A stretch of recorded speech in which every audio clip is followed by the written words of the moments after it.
Hello. There's everybody. Here we go. Look at all these happy faces. I'm just going to get that screen out of the way. So hello, everybody, and welcome to the second episode of the Ernie interview series, except we're calling this one The Journey. And this is compliments of my husband, because when I said that I would be interviewing Joe and Ernie, he combined your name, and we thought that was pretty cool. So this is the Journey episode of my little interview podcast series here that I'm doing on the fly. So for those of you that don't know me, my name is Jen. I have about 27 years in the fire service, and I left the fire service back in 2017 to start my own coaching and speaking business. When I did that, I started studying body language and human behavior and wellness coaching. And the reason I studied body language was partly because I'm an introvert and I was never, well, let's just say I was really socially awkward a lot of the time. And I also struggled with anxiety. So studying body language really helped me with that. And I liked it so much, and I knew it would be so helpful for people with anxiety that I started teaching it. And because of my background with mental health challenges, I combined body language and mental health, and I started teaching that to fire departments.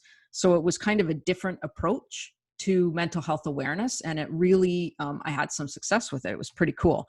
But because of my background, having, in 2013, I was diagnosed with 5 different mental health disorders: depression, general anxiety, social anxiety, PMDD, and PTSD, which was from my years in the fire service and childhood trauma that I'd experienced. So because of that and all of that, I am super passionate about talking about mental health, and especially when it comes to emergency services. So when I saw Ernie and Joe Crisis Cops on HBO, I was blown away by it, and I reached out to Ernie, and that was months ago, and we've finally been able to set this up. So I am super excited about it and thrilled to have Joe here with us tonight as well. So I will turn it over to Ernie and Joe if you guys want to give yourself a little bit of an introduction, and then we can talk a little bit about the documentary and get into some of the nuts and bolts of this. All right, I'll start. Obviously, I am Joe from that film she's talking about. Super appreciative that Jen has invited me to come and be on this and to do it in this format, because, you know, one of the things that sticks out for me from doing the film was getting to travel around and do the festivals and connect with the people that had watched the film and just get to interact with them. And so there were some pretty incredible moments that happened, and then I got to share an experience with other human beings that were otherwise strangers, but for the film that brought us together. And so I imagine everyone that's on here watching this has probably seen it. If not, you're wrong. But you still have time, right? And so that's the beautiful thing, is that HBO released it on YouTube for free until mid-July. And so we're just asking anyone that is willing to, if you have seen it, great, but maybe share it, talk about it, let other people know, because I really think the more people that can see it, especially right now, the better. So anyway, happy to be here and answer any questions you guys have. It's a pleasure, and thank you, Jennifer. It's good to be back again. Of course, I recognize most everybody here on the conference. I want to give a special shout out, Andrew, who is awake right now. What is it, 1 a.m. in Ireland? 1 a.m. So thank you, Andrew, for chiming in from Ireland. We appreciate it. And we'll get rolling. I'm ready to do this. Awesome. So for those of you that haven't seen the documentary, like Joe said, I hope everybody has. And if you haven't, go watch it. It is amazing. It's powerful. And really what it comes down to is a different approach to dealing with mental health, people that are dealing with mental health issues, mental health trauma, crises. And it's really treating them as the human beings that they are. And I have so many notes from the movie and some of the interviews I've listened to that these guys have been on. Ernie, the team itself, the mental health team, that was formed back in 2003? No, that's when we went to the training originally, was in 2003. We came back and started teaching our department in 2005. And then the unit was started on December 1st, 2008. So we're coming up on 12 years here very shortly. And you were one of the founding members of the unit, and then Joe joined the unit a couple of years after that, did he? It was Or about was a he pretty year. close? Okay. Yeah, nobody knew who this guy was. He's a new guy, And what was your first impression of him? I told him, hey, man, if you give me $20, I'll let you on the unit. So 12 years later, here we are, and I still haven't gotten my $20. And here he is. And you also you have a degree in criminal justice, Ernie? I do, yes. You just did that in the last few years, or?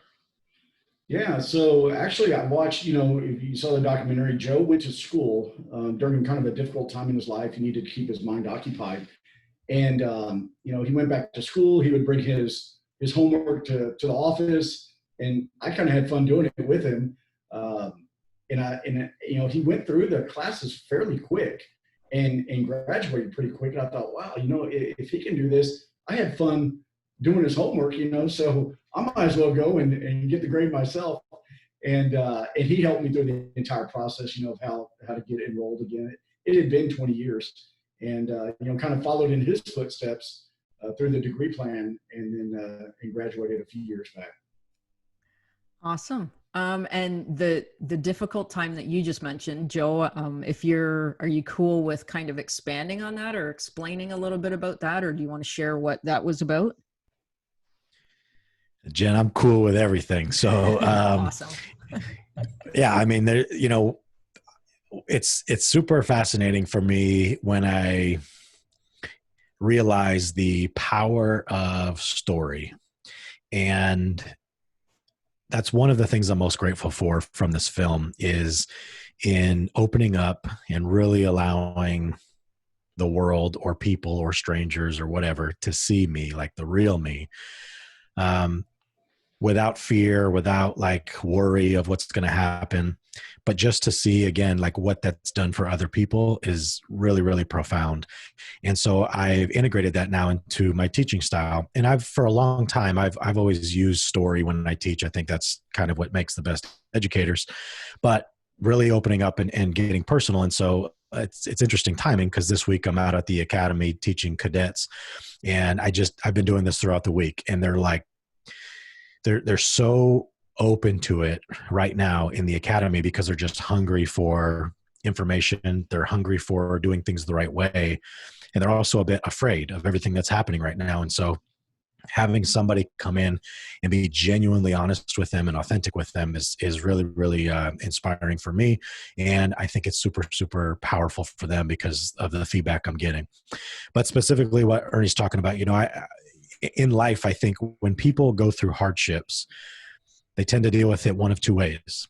Obviously, negatively, maladaptive coping strategies, or positively. But even in the positive aspect, just because you're not doing drugs or alcohol doesn't always mean that you're doing something good. And so for me, it was easy to convince myself that because I was going to school, that I was dealing with my problems well. And it just wasn't true. All I was doing was masking, or avoiding rather, having to feel or sit in that emotional state. But I poured all my energy and effort into school. And so I finished, top of the class, and it was just something that really kind of came relatively easy and natural for me, but only because it was such a emphasis on my life. And it was such a primary focus for me, because it was so much better for me and fulfilling and rewarding than it was being at home. And I was in a bad relationship, just in a poor marriage. And again, mostly my fault, but it takes two to tango for sure. I've made poor choices throughout most of my adult life. And I self-sabotage a lot in my relationships, again, just because of low self-esteem, insecurity, all these things. I would pick bad relationships because I knew they would validate my insecurities or disbelief that I deserved anything good or otherwise. And so it took me a lot of work, a lot of therapy, a lot of treatment to finally get where I am. But again, school was an outlet for me, and it was easy to kind of mask the fact that I was struggling because I was also succeeding and thriving in my professional life. So.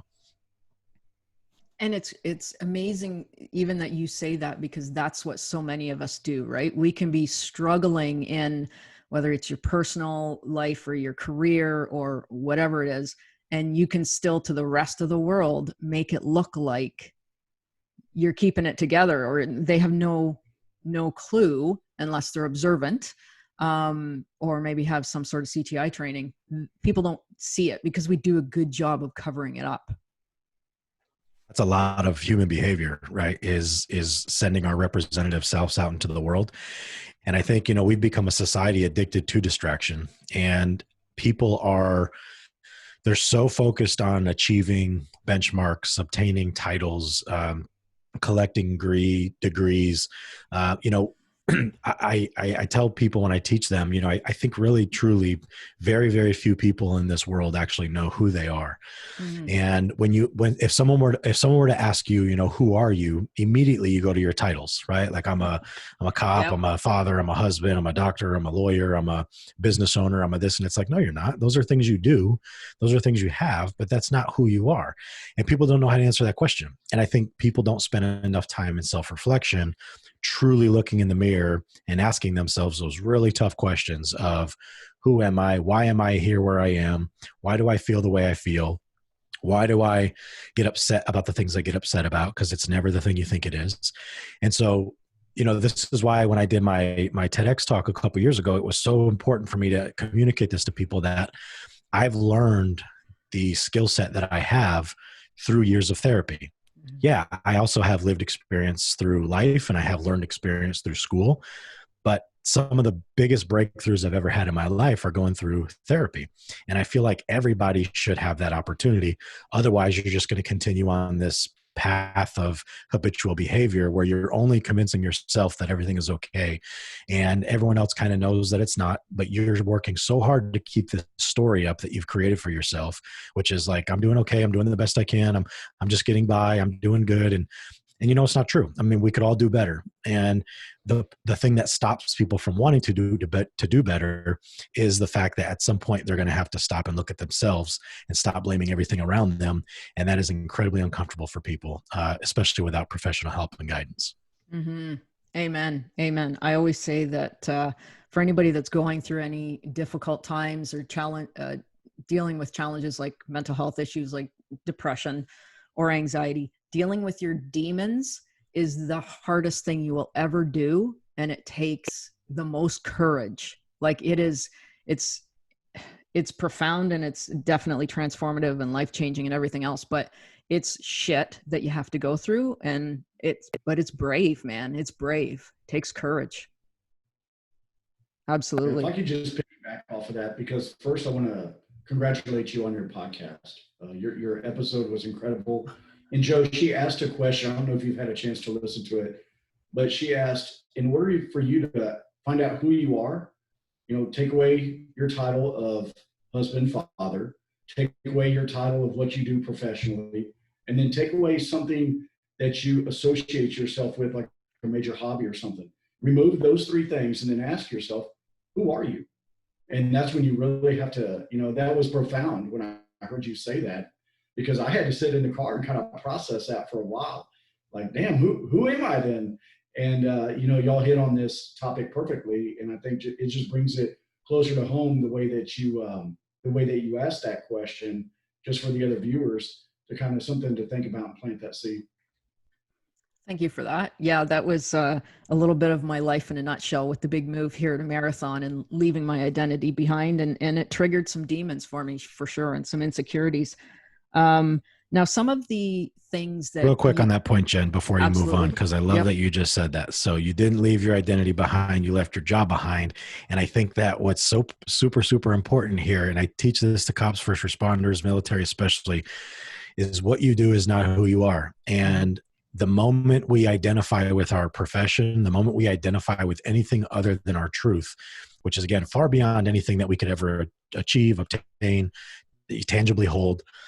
Our truth is something, it's like regardless of what your spiritual beliefs are, but like your truth is something deep, deep, deep that's within inside of you. And it's nothing you can earn. It's nothing you can, achieve on your own goodwill and graces. But when police officers, especially, they get so caught up in this idea of, they confuse what it is to be proud of what you do for a living and what it is that becoming your identity. And the moment that, and the reason this is so important is because the moment that is threatened, whether it's a false accusation, you get indicted, you quit, you retire, you get fired, whatever it is, one of two things happens. One is in that moment of turmoil and chaos and stress as they contemplate suicide, and some complete it. The other is they retire and then they're left to their own mind. And that's the worst place for them to be, because they've spent the last 25, 30 years believing that this job was their identity. And suddenly, as soon as it's done, it's like, now I have no purpose, or like, what is the point of any of this? And it's like, we should have been working on that 30 years ago. And so when I teach the cadets, I tell them, you have got to learn to leave work at work, but not, I don't like when trainers tell them that. And it's this, because it's impossible to say, don't let work affect home and don't let home affect work. We're human beings. That's not possible at all. But when I say leave work at work, what I mean is, like, you're not a cop at home. You're not a cop when you're off duty. You're not a cop when you go grocery shopping. Like, sure, you can be vigilant. Sure, you can do whatever, but like, you're not always on. And the people who think like that are usually at the most risk for having serious mental health effects once they are separate from this. And so I appreciate you saying that. Slip you did, but you didn't leave your identity, girl. You just left your job, and now you're doing exactly what you're supposed to be doing. So kudos for being where you are. Totally fell into this too. I just said to my husband earlier today, this is just taking on a life of its own. It's crazy. But, and you had mentioned, Joe, about the identity, especially for police officers, how it's so wrapped up, like your identity is so wrapped up in what you do. And it's the same for firefighters, whether you're volunteer or full-time.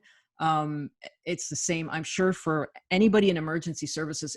It's true for so many of us. In no matter what line of work we're in, right? We think that's who we are, and you take that thing away, and then it's like your psyche doesn't know what's going on.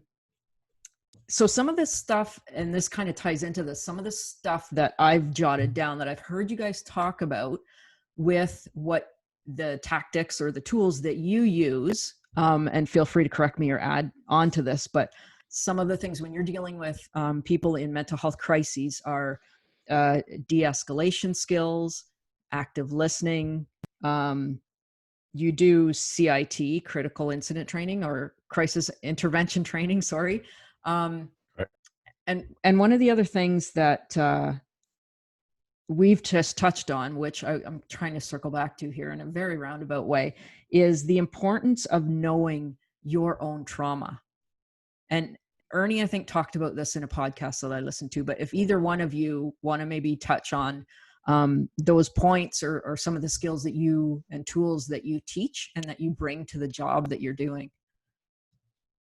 I think, Joe, maybe you can talk a little bit about ACEs and understanding one's own trauma, like yourself. Yeah, so ACEs is, in my opinion, one of the most important classes that people can take and understand. It's one thing to go on Google and look up adverse childhood experiences study and take the assessment, but truly understanding what Dr. Anda and Folletti were trying to accomplish through this study, and understanding too that from a first responder role, you have to have someone who knows what they're talking about teach it. And you also have to understand that there's a point to it. It's not just about, because here's the thing is, when you go through this, it can be triggering for some people, because you're essentially having to take this assessment and kind of recap some of your worst moments in life, your childhood trauma, and you're doing this score and you're like, okay, you're forced to reflect upon some things that have happened in your life.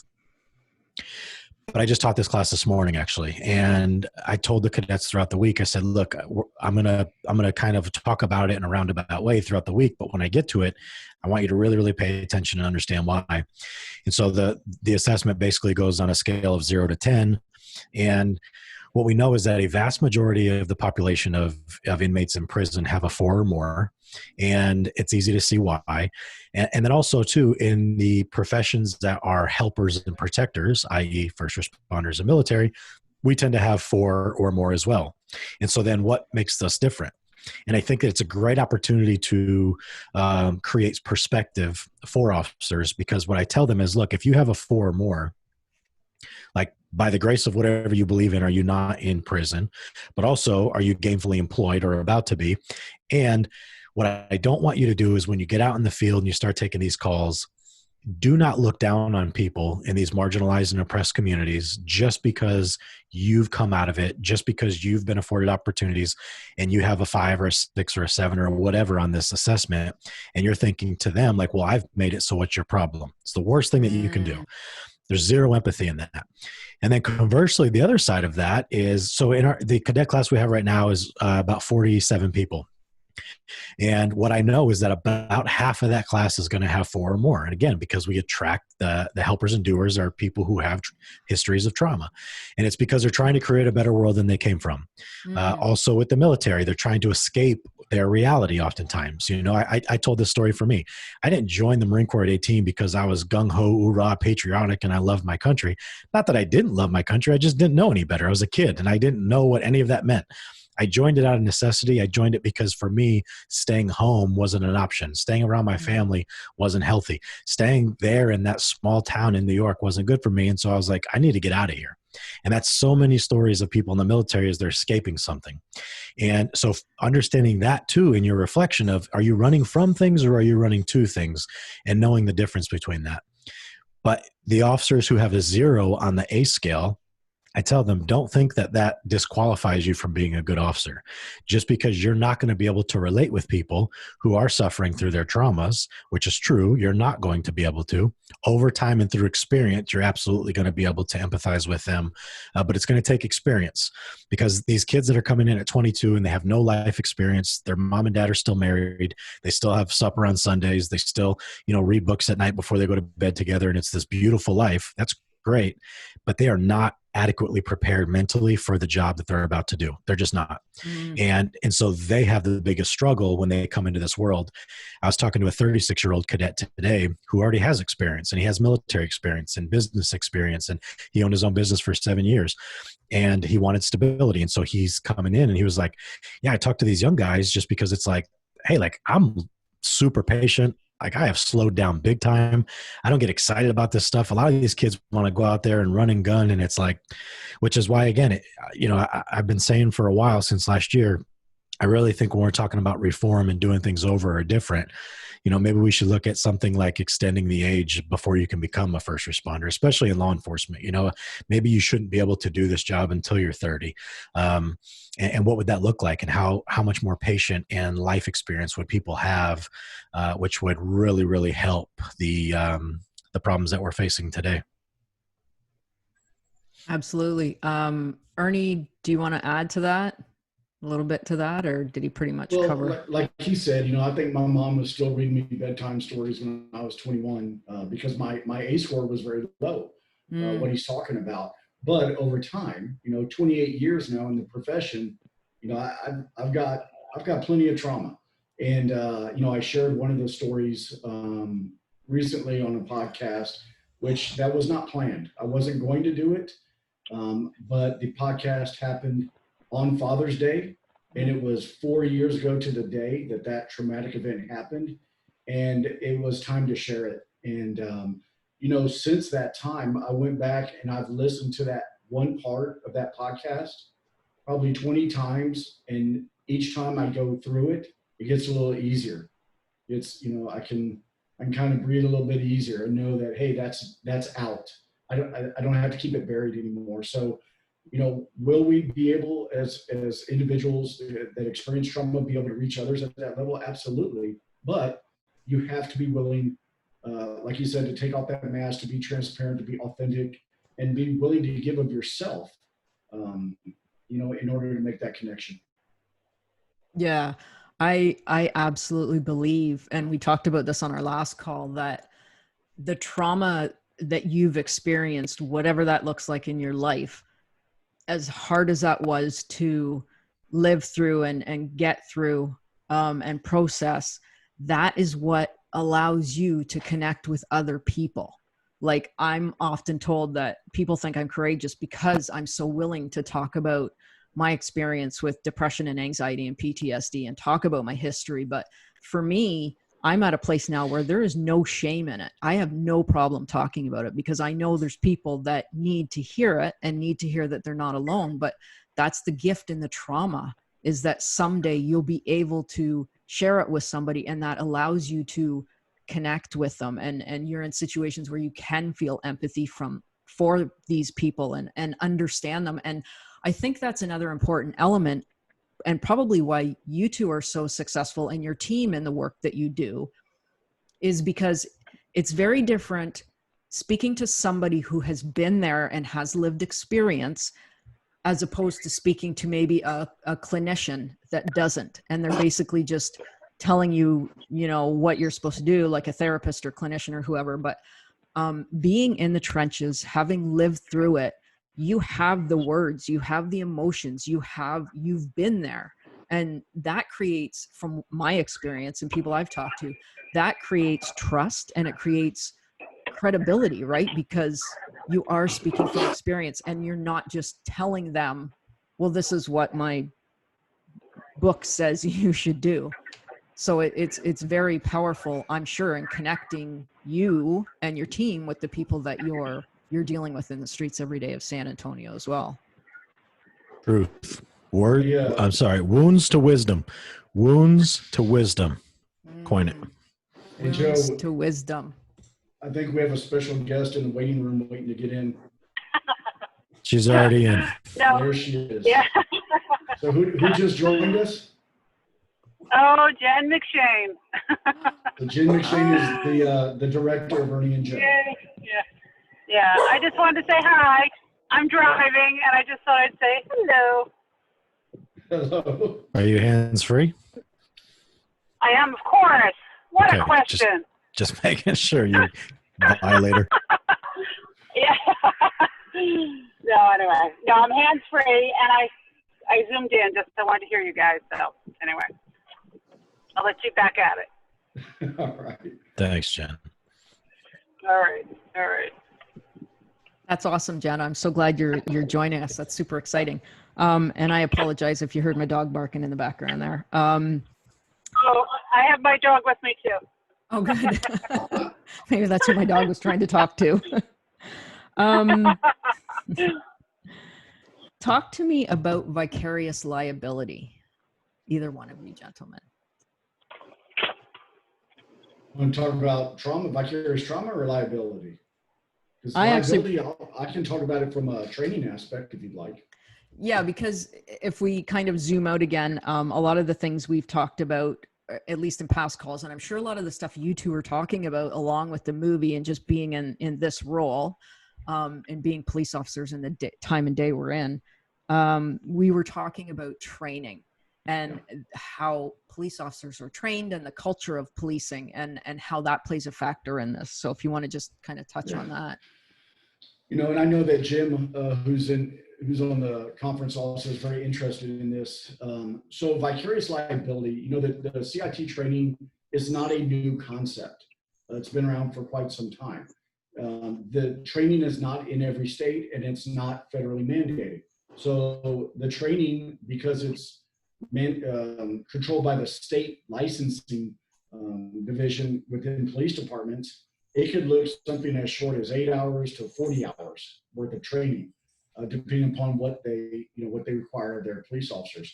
And that's because the size of police officers or size of police departments can vary, right? I mean, some departments have 3 or 4 people on it and they close on the weekends and the sheriff's department take over and they open back up on Monday, right? So the training itself, trying to get your department, your sheriff's department, your police department to attend a 40-hour training is very difficult because it creates all kind of logistical issues with manpower, with overtime.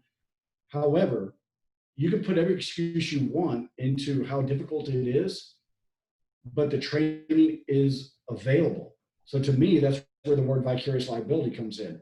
If the training's available and you're not being sent, then are you not vicariously liable if something goes wrong and there's some excessive use of force and you didn't learn a de-escalation, you didn't learn the skills for active listening that was available to your department? So I know Joe and I have talked many times to organizations that come and visit us that it's almost, you can't afford not to send people to the training nowadays. You just can't.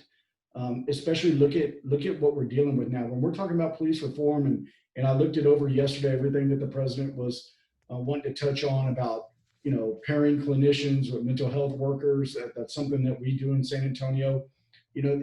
Departments are going to have to make a change, and it doesn't matter how small the agency is. They're going to have to do something.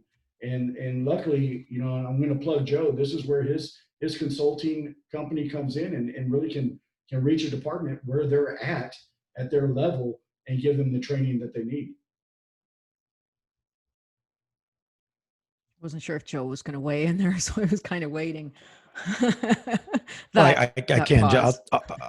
Yeah, no, what I will add is one of my fears that I have that I've been sharing is, all this talk of defunding the police to build up social services it's a great idea just on the surface. Okay. I know people are on both sides of it. They're not sure about it, but the idea of saying, hey, police officers are no longer going to respond to mental health calls.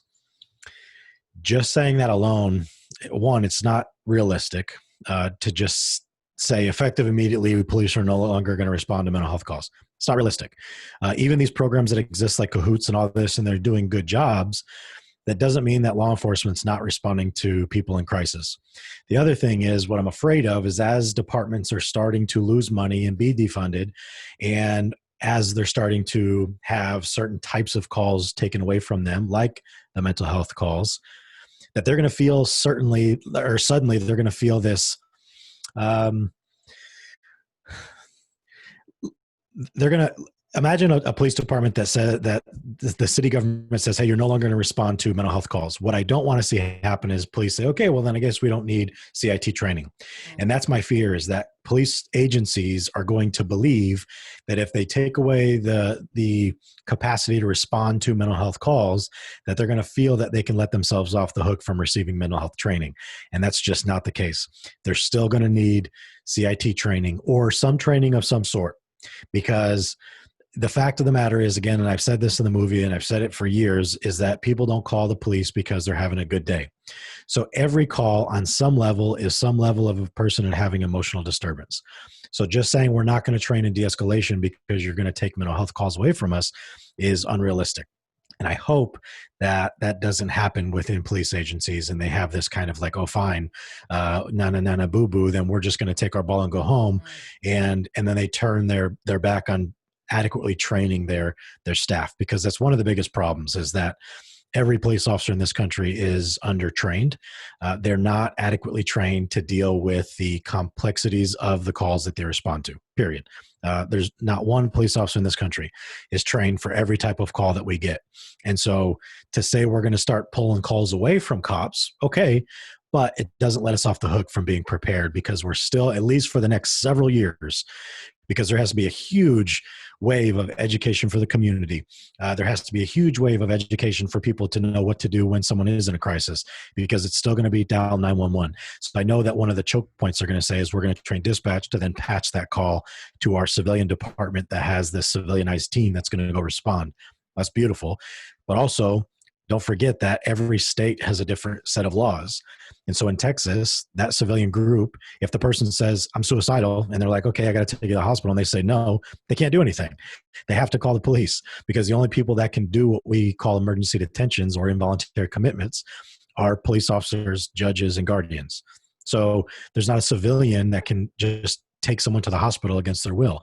And so there's a lot of things that has to be worked through and thought through. It's not as easy as just, we're just going to stop responding to mental health calls. And so the training's going to live on. It needs to live on. And so I'm hopeful I'm optimistic for that piece of it. There was actually, I went on a bit of a rant here yesterday with my husband, because I had seen a post on Twitter from one of our mental health organizations here in Ontario, and the Ontario Association of Police Chiefs. And it was about this pulling back from police and that they shouldn't be responding to these calls and it should be left to mental health professionals. And I was like, that is ridiculous though, because it's police and fire and paramedics that are the first ones that are on scene of these calls. It's totally backwards in my mind. And it goes back to, I think that all emergency services should have mental health training in their recruit programs or cadet programs, such as you are doing. And there are definitely departments that are more proactive, fire departments that are more proactive about it here in Ontario. Some of them, and one of our chiefs from one of our Ontario fire departments is on this call. And I think it's coming, but it's not coming fast enough, in my opinion, because if you're not prepared to deal with the situation, then you're way out of your league and it's too late at that point. You're not going to be able to help the person the way they need help. And how much of your new cadets or recruits are exposed to mental health training now that are coming? I mean, they get 1 week, which is this week. And so, but again, out of 7.5 months, it's 1 week. And to the point you were just making too, Jen, I think it's an and both. Because I agree, every police officer needs to be trained in how to deal with this. But also, I can actually see it from the other side. You know, it's such a selfish thing for me. But I've long heard the arguments from the advocacy group saying we don't want police responding to mental health calls. And I took it personal because I was like, well, hold on a second. You know, I love doing this. I found my niche in law enforcement. I don't want to be in law enforcement. I want to be in mental health. And I get to kind of have the best of both worlds. So why are you trying to pull away my livelihood? But I understand what they're saying, because we can't just look at it through the lens of departments that are doing it well or right, because a vast majority of them are doing nothing or not good enough. And so there is fear. There's real fear. And I do believe that just because you are an adult in this country with a mental illness doesn't mean you should have to call police. And so I do think that we have to zoom out from that a little bit and say, yeah, I can empathize. And if you build a system from the perspective of the end user or the consumer or the victim and whatever it is that you're doing, you get a much, much different experience. And I realized this the other day with one of the guys I'm working with, who's like a customer service expert. And this guy has worked with massive corporate cultures, companies, but now he's coming into law enforcement and he's saying, hey, we need to build systems. But it's amazing what happens when you let the end user or the consumer or the client or the victim, when you let them have a say in what system is going to be built. Two things happen. One, oftentimes you get a much cheaper product or service than you would have created just based on your own thoughts. And two, they have a sense of purpose because they have created something and they feel the sense of belonging, community, all the things that law enforcement agencies are looking for. And so I think there's something there to look at. If you bring a group of mental health consumers in the community together through NAMI or through whoever and say, hey, we want your input. Like, imagine your worst day. What do you want to see happen? You call a number, who shows up, like walk us through what that looks like. And then can we build that program? Chances are yes. And it's going to be far cheaper than the thing we're trying to conjure up on our own. So it's a fascinating thing to think about. But I do think we have to, because it took me a while to get there, because I used to be offended by that and think like, well, what the hell, man? I want to respond to the mental health calls all day long. I love doing this and I know I'm good at it. But what about the people who have never had one mental health class in their entire career and they're showing up to someone's family member that's, symptomatic of their serious mental illness? You never know what you're going to get. And so that could be a scary thought as well. Yeah, for sure. And that is a good point. Having, and we talk about this in the fire service with when we're creating new programs, as far as public education is concerned, is getting those people, those stakeholders, those interest groups on board so that they can weigh in and help create it, because it's going to be that much more effective than people who aren't on that end of things trying to figure this stuff out. So your unit, as far as I know, is 11 or 12 people that are in your mental health unit. Yep. That's correct. Yeah. There's 10 officers and 2 detectives. So 12 and then a supervisor. And then 3 clinicians. So we're at 16 fully staffed. That's 3 civilians, 1 supervisor, 2 detectives, 10 patrol officers. And how does the rest of the group there, the rest of your colleagues, how do they look at your your role or the job that you do or your unit? Is everybody like 100% on board? It's an important thing and we need to have this, or do you still find some hug-a-thug comments that you had mentioned before? Actually, Joe is teaching the refresher course this year for every single officer that has to come through the academy, for the update. So, Joe, if you can speak on that, because this year he's actually touching on the wellness part for the officers. And from what I understand, you're getting a good response. Yeah. So internally within the unit, to your question, no. I mean, the unit has never felt the hug-a-thug. They've always bought in. So all the guys and girls on the unit are all about it. The department fully embraces our unit. They see the need for it, but that doesn't stop them from complaining about it, only because the way people are is, hey, if we have this specialized unit trained to deal with mental health and I have a mental health call, I want to have you come just deal with it. I don't want to have to do it. And the problem with that is we're a very, very, very small unit. And so we do such a fraction of the actual mental health calls. Maybe 3% at this point. It could be less. But we're doing 1,300 involuntary commitments per month as a department. Our units may be doing 3 a week just because we're so fractured right now in the things that we're actually doing. Our mission has changed quite a bit. Ernie's working a different program. I'm doing internal work with officer wellness plus teaching every Tuesday and Thursday at the academy now. And the class he's talking about is I created a class for resiliency and self-care and wellness. And, I built it just based on my experience over the last decade of working with officers and seeing trends and understanding that we are our own worst enemy and stigma is still a very real thing. And then also knowing that we had 228 completed suicides last year. And so it was like, we can't just not do something, right? We have to at least address this. And the response really has been incredible. Before COVID, we taught 12 weeks and classes of 50 to 60. And I would say almost every single week, for sure every week someone came up to me and would talk to me, but almost every week I got people plugged into services. They would come up to me and say, hey, I need help and I'm ready right now. And it was from the class, because here's what I know about police officers is in order for them to get help, most of them, not all of them, but in order for most of them to get help, 2 things have to happen. 1, it has to be great timing for them. And 2, there has to be the opportunity. And so if we weren't teaching this class, if I wasn't standing up there in front of them, kind of making them feel a certain way, they wouldn't have said anything otherwise. But because they just sat through this 90-minute course and I really am raw and authentic and I share my personal stuff with them and I talk about things and I share story and they're like, damn, it's like it would be impossible to sit there and not feel something. And so then they're like, oh man, I'm starting to feel really bad. And then they come up and they're like, hey, I need help. Like I'm drinking way too much. I'm addicted to pills. I'm addicted to porn. I'm in a bad way. I'm suicidal. I need help today. And it's such a profound experience for me to have. So when COVID happened, shockingly, all the calls stopped, all the helping officers stopped. Like no one was coming forward. And so in my first week back, which was last week, last Tuesday, so today was the 4th day. We did last Tuesday, Thursday, and this week, Tuesday, Thursday. But the first week back, the same thing happened. And so it's not just anecdotes, it's not just coincidence. Like there's something real happening with this course when it's delivered the right way, when you're hitting these guys in their feels and these girls. And I had a female break down to me on Tuesday, asking for help after the class.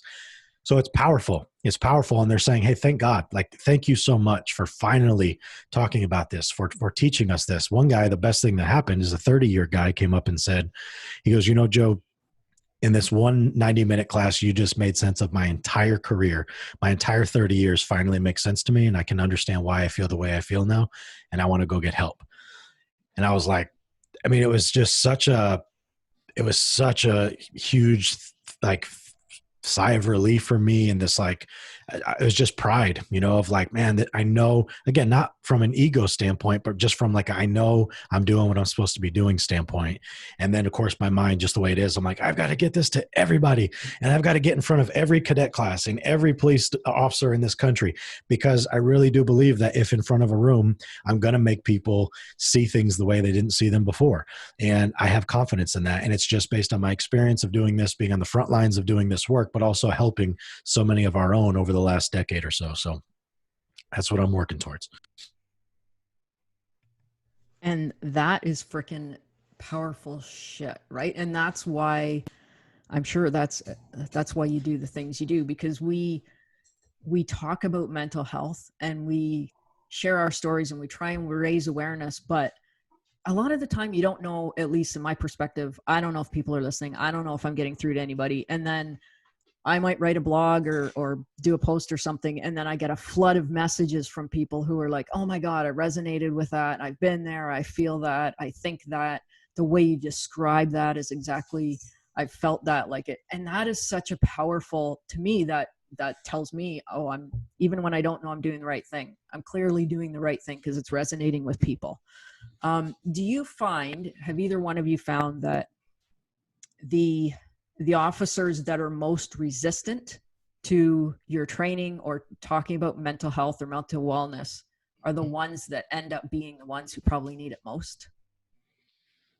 Yeah, I think not only is it that they're affected of it directly, but it's usually maybe a family member or a friend or a neighbor, and they're just frustrated with the system. Maybe they tried to get help in the past and it didn't work.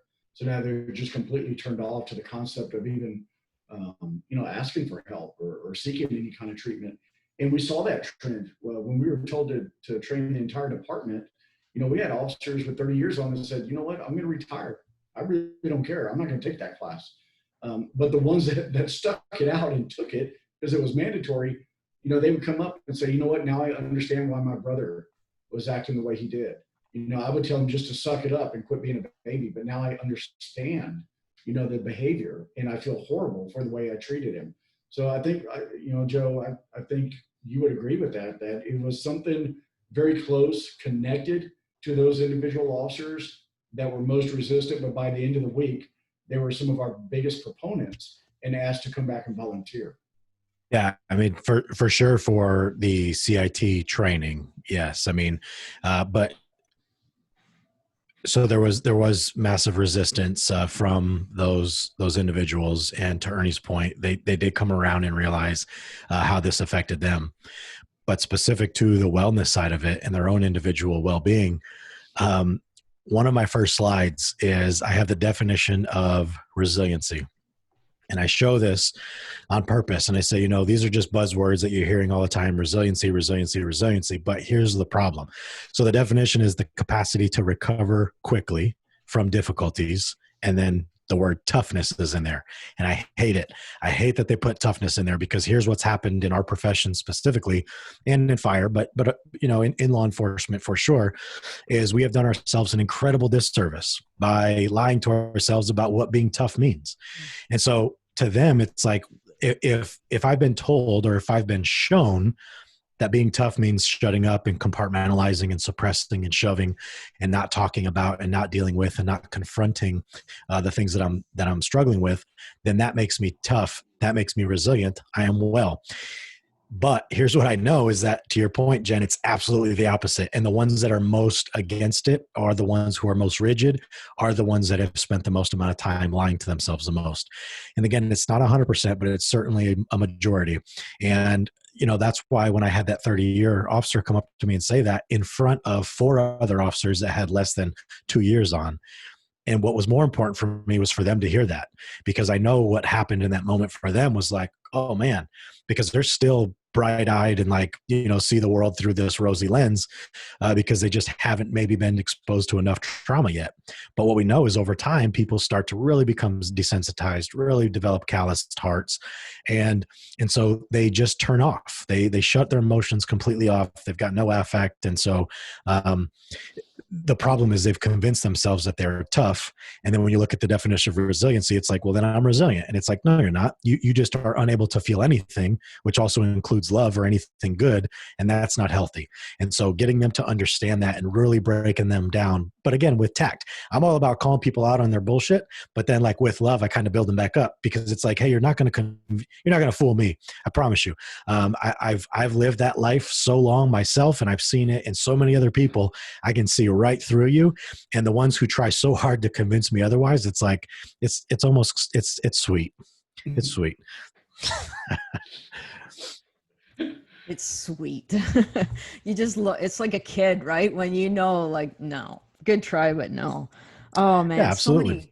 Again, so many great takeaways. Like I could talk about this stuff for hours, but I know that we're almost at the hour mark here. So if anybody that's on the call, if you have any questions, raise your hand or put something in the chat, or anything. You have a question for either one of these gentlemen, they're happy to. Oh, Jim. Go ahead, Jim.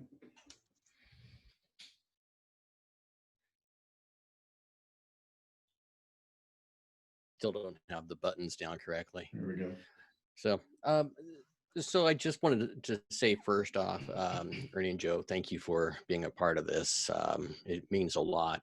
A bunch of you on here know my background, but for those of you that don't, in 2017, my buddy was killed by police, and I had a hard time dealing with that. And I reached out to Ernie, and that brought me back around where before I hated all cops, and and Ernie has helped me a lot with that.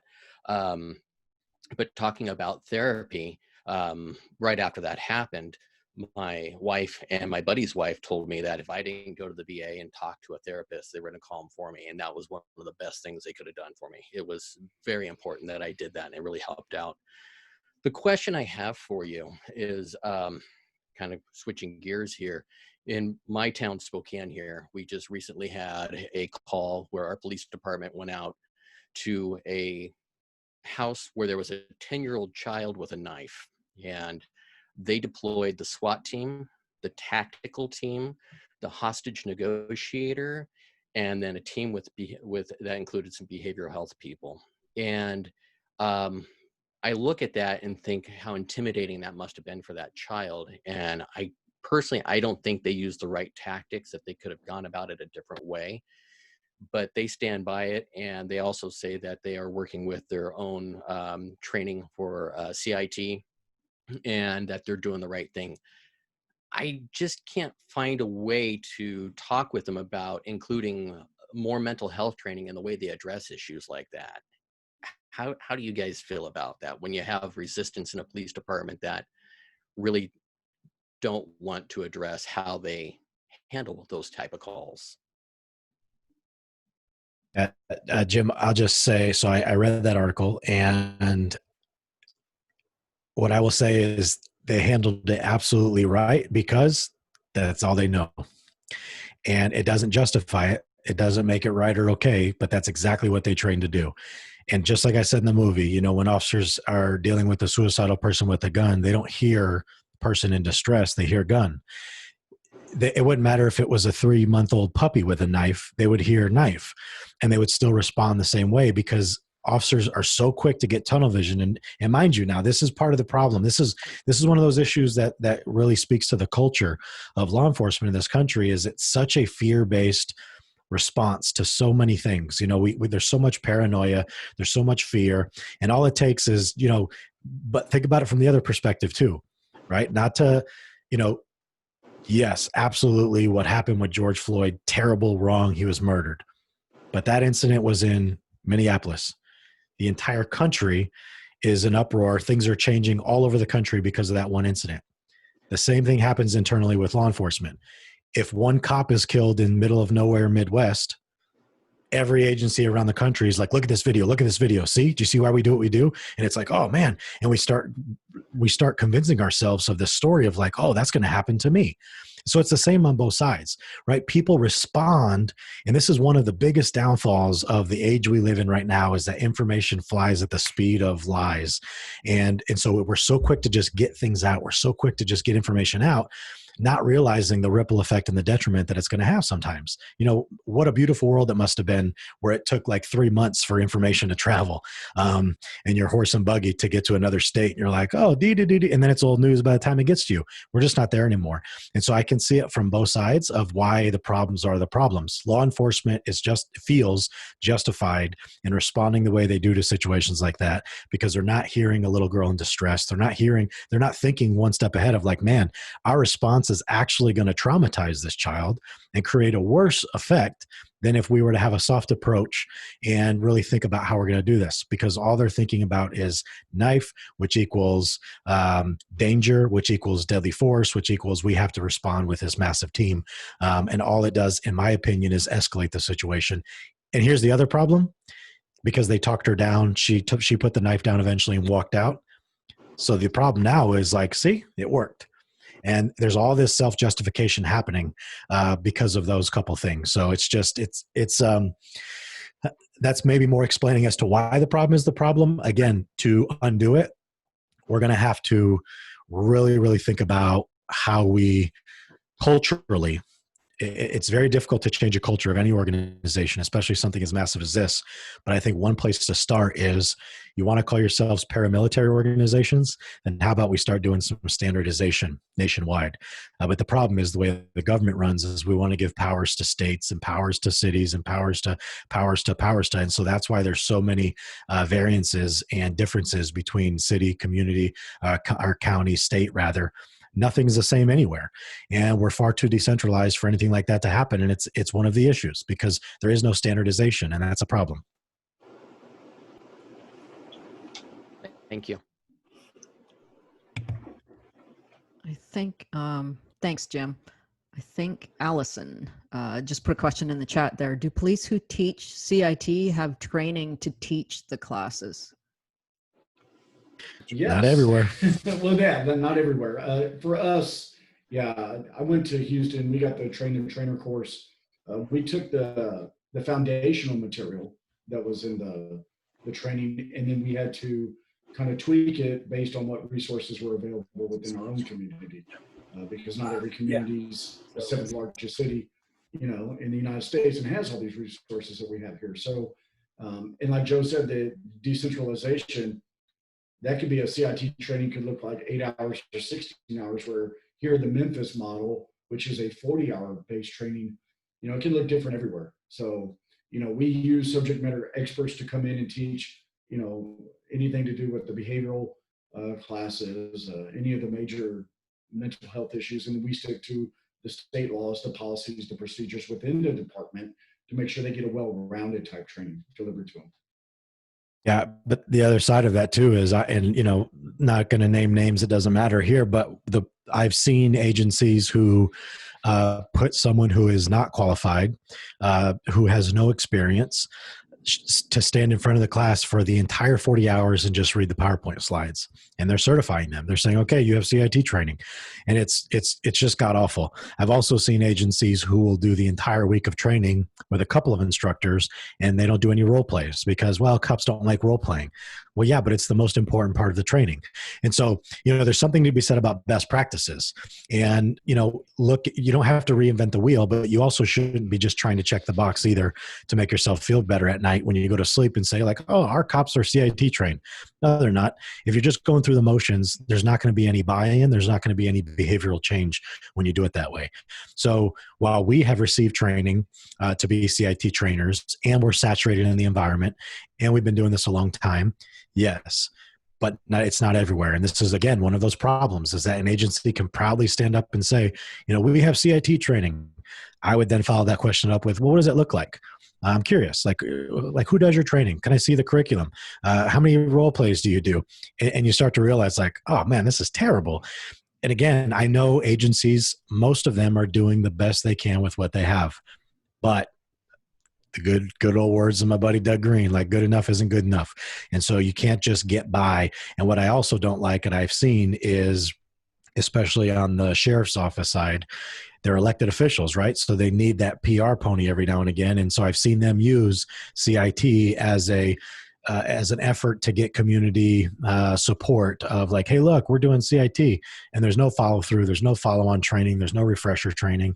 It's just it's a political move, and it's like it's sad because the officers are the ones, and the community are the ones that are just going to end up suffering from it.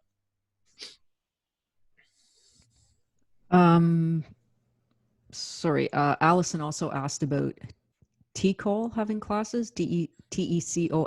I'm not familiar with that. I'm assuming that's our Texas commission. Yeah, it's the commission that holds our education standards. So, yes, so there are TCOLE mandated courses in Texas. So it used to be 16 hours of CIT. Now, the way they've done it is when Sandra Bland happened, they created a Senate bill, and then they've said, hey, we're gonna mandate 40 hours of CIT training for any officer in Texas that wants to advance their peace officer license. So we have basic, intermediate, advanced, and then master peace officer license. So to achieve your intermediate, advanced, or masters, you have to go through the 40 hours of CIT. Again, pretty progressive for state of Texas. Dr. Sefton, go ahead.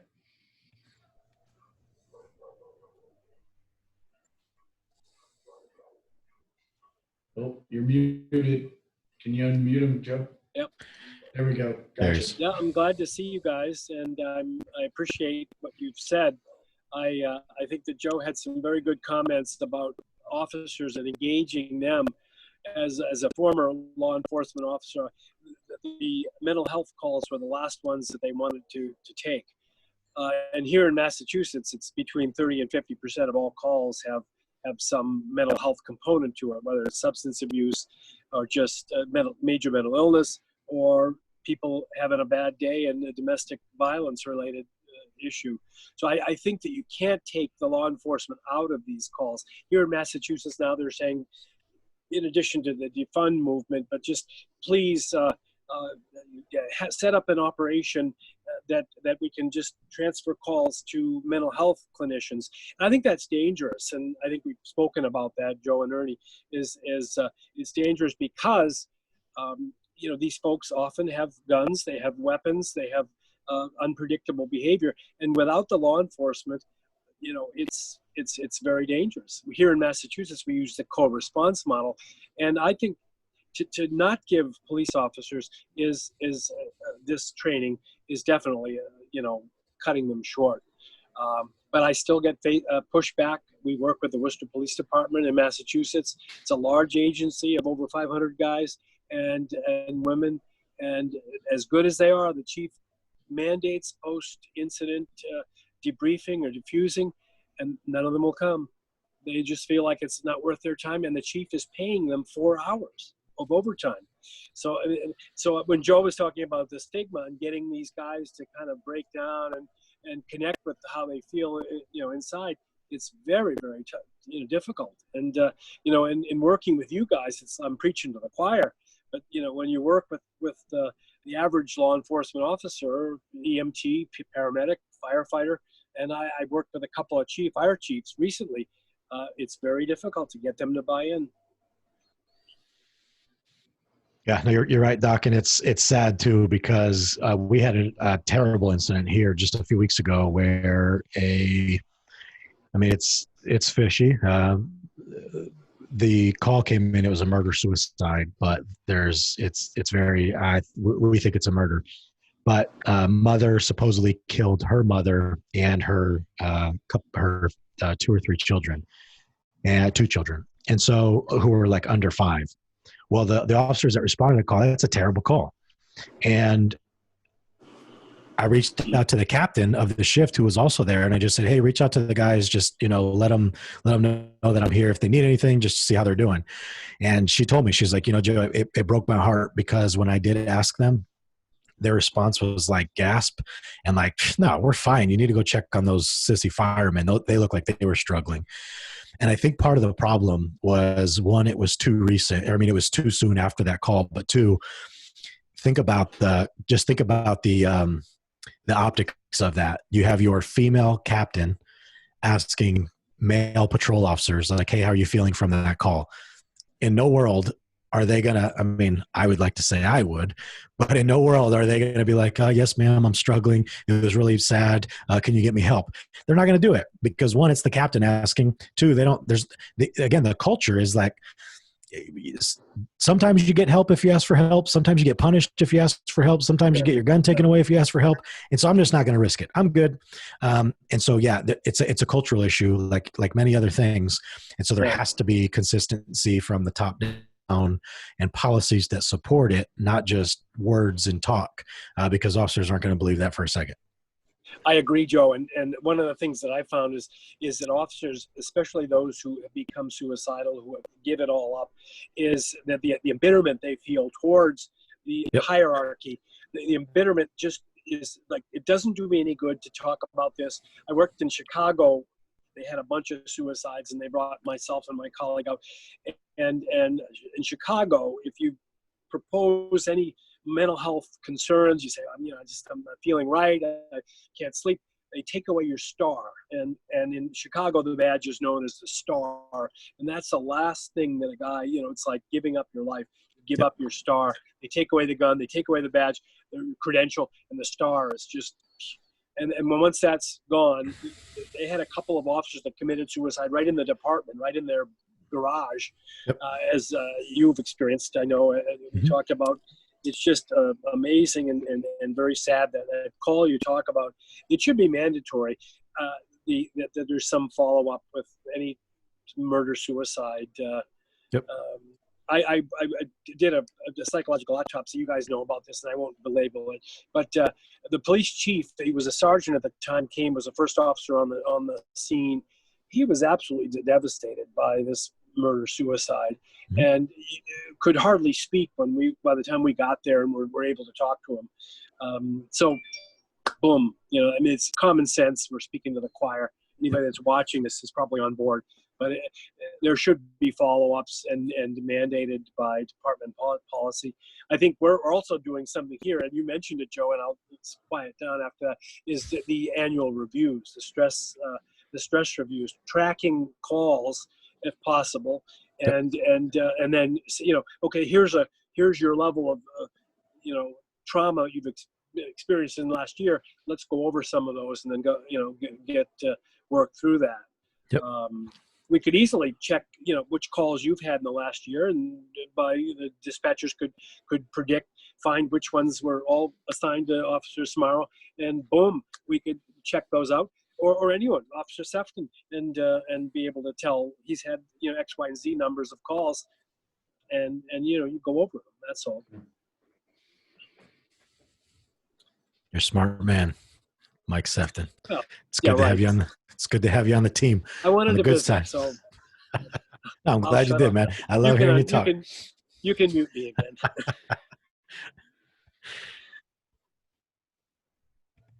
That's Holden's got actually. his hand up. Oh, Jim does? I real quick, I saw Jen Stamp's question of how can people in their communities request change in their local PDs. I would say just give them $1. Wow. You get it? And they'll give you change. Come on. All right. Maybe not. Go ahead. Go ahead, Jen. Go ahead, Jen. That's dad joke quality. So I told this last time that I was on the call with Ernie, but I think Joe also needs to hear it, is that here where I live in the small town of Coralville, Iowa, it's kind of like a metropolitan area. There's Iowa City, Coralville, and all these small towns. Dude, that's where I got my start with my business, man. Coralville, Iowa. I love that city. That's a great city, man. It's a great city. It's up and coming for sure. I love it. So one of the things is that I went through our Citizens Police Academy training here in the county of Johnson County, where the city is. And so one of the things that they went through is that they had several officers give it, because it was about a 4-hour class that it would be in the afternoons. They split it up that one day into 2 hours of 2 hours of crisis intervention training and 2 hours of self-defense. In the 2 hours of crisis intervention, we were in a high school auditorium, and they were talking, and one of them told a story about how crisis intervention training has saved several of the members of the community's lives here, as Coralville has, over the years, sometimes we've had a bit of a drug problem, and they told a story about how one guy who they've had calls on before, who had very big mental problems. He was a schizophrenic, he was bipolar, he was suicidal, but he wasn't violent. He was never violent. And it said, but he was always fidgety. He said, if an officer responded to him that had never known the guy before, never had any of the training, they would have been extremely uncomfortable with the way he fidgeted, because he would stand up, sit down, pace around, and just be kind of in close proximity. But they knew this guy was never violent. And so they showed a video. It was body cam footage of them just talking to the guy. And he's standing up, sitting down, running around, yelling, screaming. And the officer's just like, hey, man, can we take you to the hospital? Eventually, the guy's like, yeah, I'll go. And they just get him in the car and they go off. They told another story about how guy wanted to get a pack of cigarettes, and the cop said yeah, and the cigarettes was in his house, and he didn't realize that until after he said he could go get cigarettes. So he went into the house. There's a kitchen knife on the counter around the cigarettes. He grabbed the knife, and the officer said, instead of doing what most people would do and draw their gun, I just said, hey man, can you put the knife down and grab your cigarettes? And he said, yeah. Put the knife down, grab your cigarettes. They went out and talked about it. It's that easy. And I don't want to brag, but Coralville got their CIT training in 2015. That's when it started. And I was there. I helped them facilitate that. And I love those guys out there. There's such good people out there in Coralville and Iowa City, Johnson County, but they have a great program out there. And I'm very, very appreciative of the work I got to do in Iowa. It's like my second home, going back in a month or two, actually. Yeah, he stole one of your residents there and married her and brought her to Texas. So now you have one less mouth to feed there in Iowa. Thank you for stealing her from us, Joe. My pleasure. Stupid. Susan, what do you got? You got something, Susan? I got nothing. I gave you some questions. I'm not asking those. Andrew, I gave you some questions, man. Go ahead, ask Joe. Wasn't it about Joe's socks or something?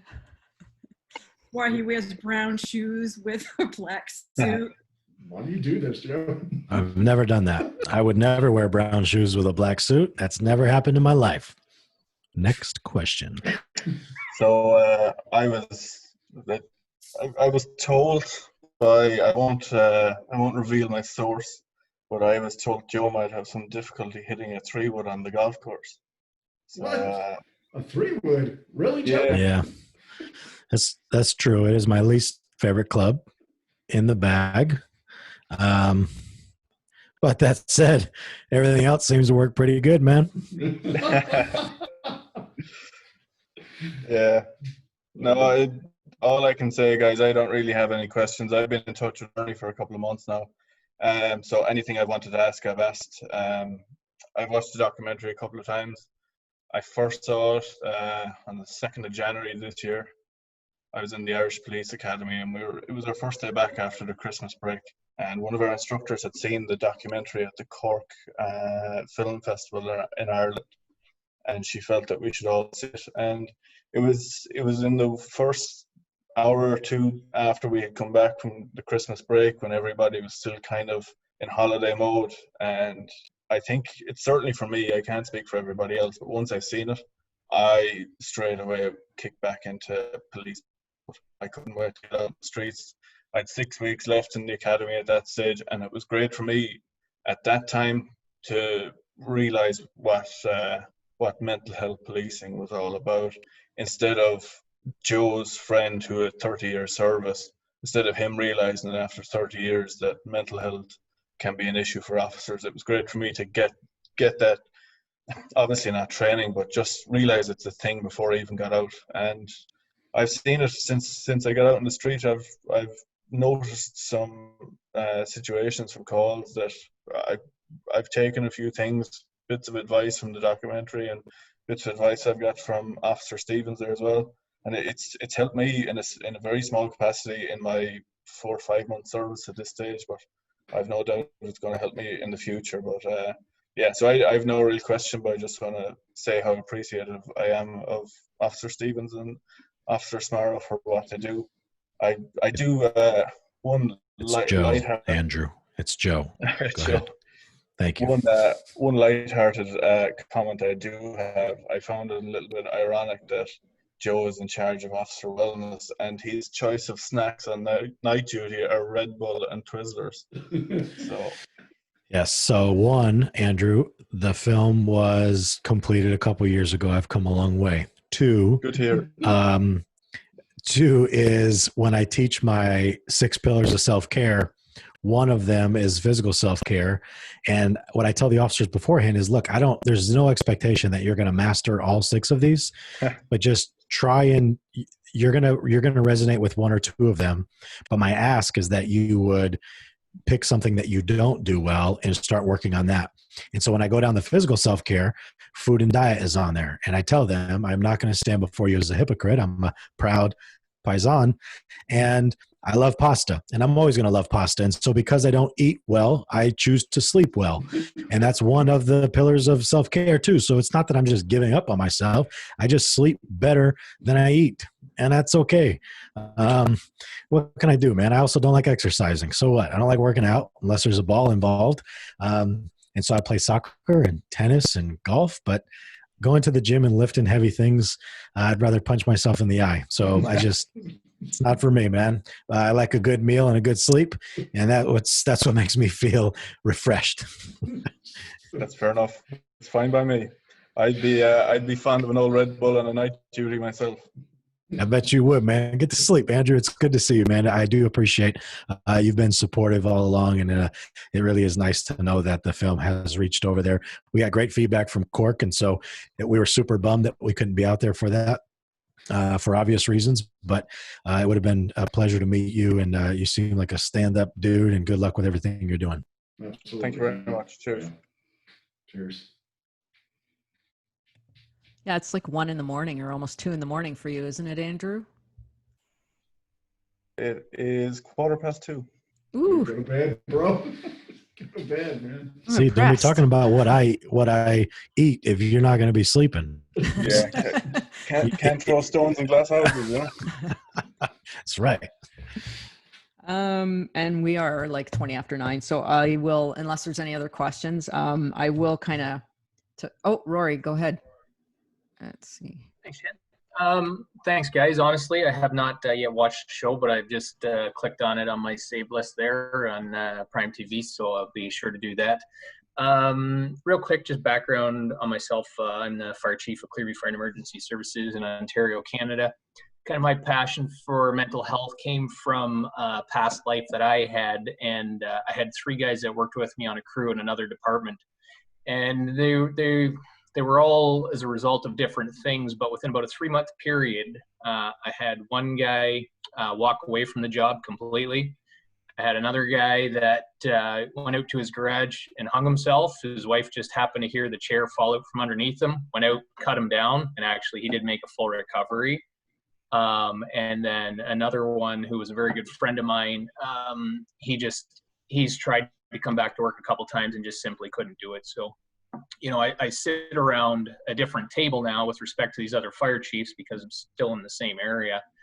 And it's funny because I listen to these chiefs talk about, you know, not that there isn't people that milk this system, but I listen to some of these chiefs specifically talk about some of these individuals and how they, you know, they're milking the system. And it's funny because you know the truth, and you know they couldn't be farther from it. So, but anyway, the question that I do have with all the great training and all the things that you guys are doing, is there any emphasis at all on bringing in spouses and significant others and educating them on the signs and symptoms and what they should be watching for? And in my experience, you know, firefighters, for the most part, as opposed to some of the cop friends that I have, you know, are a little more of an aggressive personality than some of the firefighters with the passive aggressive personality. Not to say that it can't go both ways. But with that being said, you know, in educating the people at home in what to look for, because I'm sure probably not everybody's quite as perceptive as you, Joe, with respect to being able to pick up on that and see that and identify that right away. But who better to realize, you know, a shift in attitude, a shift in, you know, how much they're drinking, how much porn they're watching, whatever, than the people at home. Because, you know, you can put on your big boy pants and your sunglasses and you can mask that for a 12-hour shift or whatever it is you guys work. But, you know, then when you go home and you let your pants out sort of thing, it all kind of changes. So just kind of curious if there's any of that goes on. Yeah. So I have, you know, I'm going to answer this as concise as possible. When I was told almost 2 years ago that I was going to do officer wellness, I was elated, ready for some change. Let's do something different.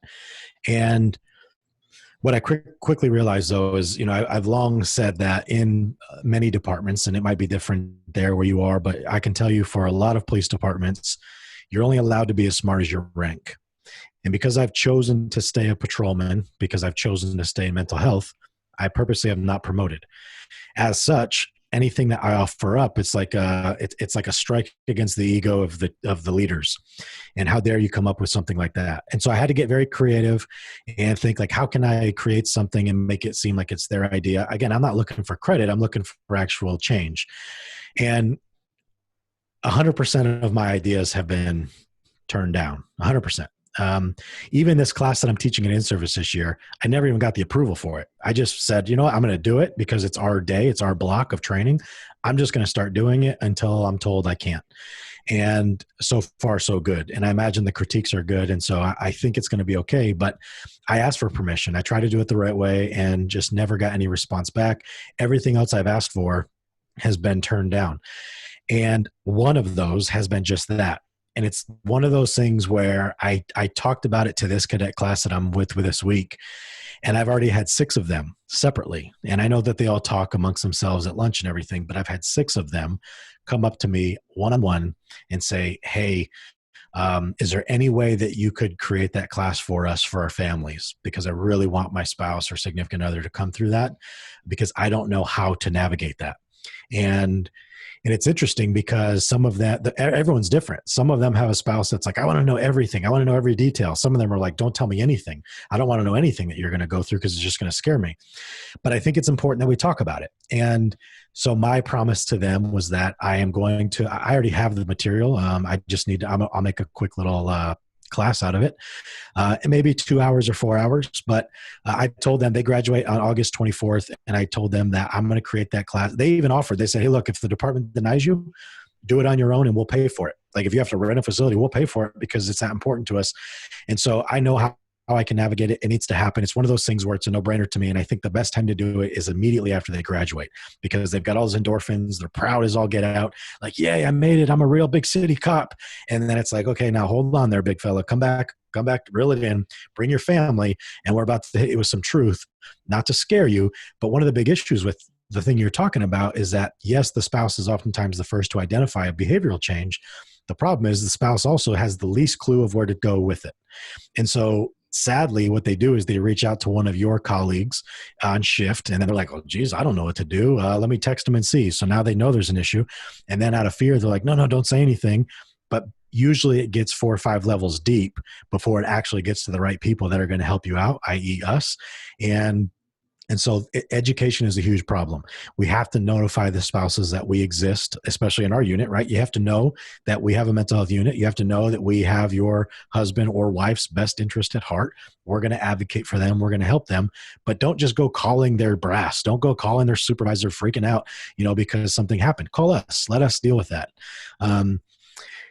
So it doesn't exist right now. It exists in my mind. It's something I've talked about for more than 2 years that we need to do. And I'm committed. I'm at the point now where it's like, this movie opened up a lot for me. And I'd rather ask for forgiveness or deal with a punishment or consequence than just sit back and keep waiting and hoping things are going to change. Because we know they're not going to change on their own. They're only going to continue to get it worse. So I'm just kind of forging my own path and just doing things until they tell me not to. So that's kind of where I'm at right now. No, outstanding. And, we probably for about the last 4 or 5 years, that's what we've done. And it's the last thing to do for their recruit class. And it's the peer support team that actually comes in and conducts the training. So yeah, when you talk about that kind of lateral level of reach out, it has been successful for us. So no. It's fascinating because real quick, Ernie, when they start the academy, they bring family in. And they just educate the family on like what the academy is going to be like. Well, that's the controlled environment. Like that's going to be 7:45 to 4:30 Monday through Friday. But they prepare the family for like the high stress and just know they're going to be tired and they're going to have to study at home and we need your support for the academy. But nothing for like that journey they're about to embark upon. It just doesn't make sense to me. Yeah, no, and peer support I think is also, it's a good start. I've been talking to a lady whose husband killed himself, and there were warning signs, right? He was overspending, he was buying a lot on Amazon, having packages delivered every few days. He was ordering painkillers, going to the doctor with a different kind of pain and doctor shopping so he could get medications.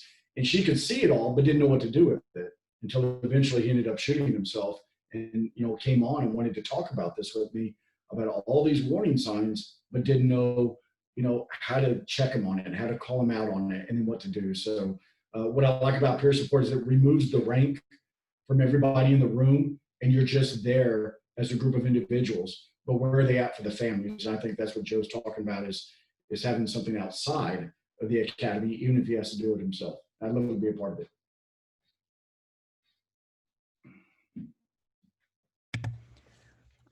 Awesome conversation. Awesome everything. So much. Lost his name and he's not on with us anymore. Michael? Was it Michael? That was talking about, that was talking about following up with officers after critical calls that they've been to. I think that's something that definitely applies to police and fire. I don't know if the fire chiefs that are on the line here, if that's something you've already got going in your departments, but definitely a great idea to track the exposure to traumatic calls that's going on, because definitely that's going to help in the long run as well. And I just want to thank you, Ernie, and you, Joe, again, for being willing to come on and have this conversation and talk about the documentary and talk about the world of policing that's literally under fire right now, and mental health and the way you're doing business. I appreciate your insight and your wisdom in answering the questions that everybody's had over the last 2 calls. And I honor you guys, and I thank you for the work that you're doing. You're welcome. Thank you for having us. Appreciate it. And thank you, everybody that showed up. Andrew, you can go to bed now. Good night, Holden. And Holden. Thanks, everyone. I will, it is recorded, so I'll put it up on, I'll try and get it back up on YouTube there soon so everybody can have a watch if they want. Awesome. Thank you for doing this. Thank you, Jim. Thanks, Jim. Thanks, everyone. Appreciate it. Hey, GBJ. Later, Chief. Good night. Night, Andrew. Nighty night, buddy. Night, Andrew.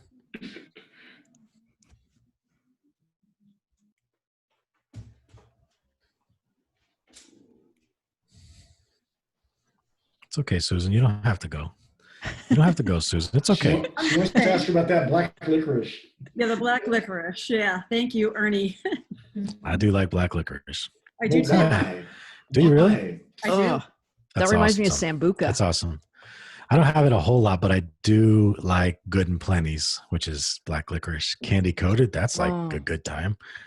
Yeah, it's my jam. Good and Plenty's. Oh yeah, eat it till the tummy hurts. Ew. That's nasty.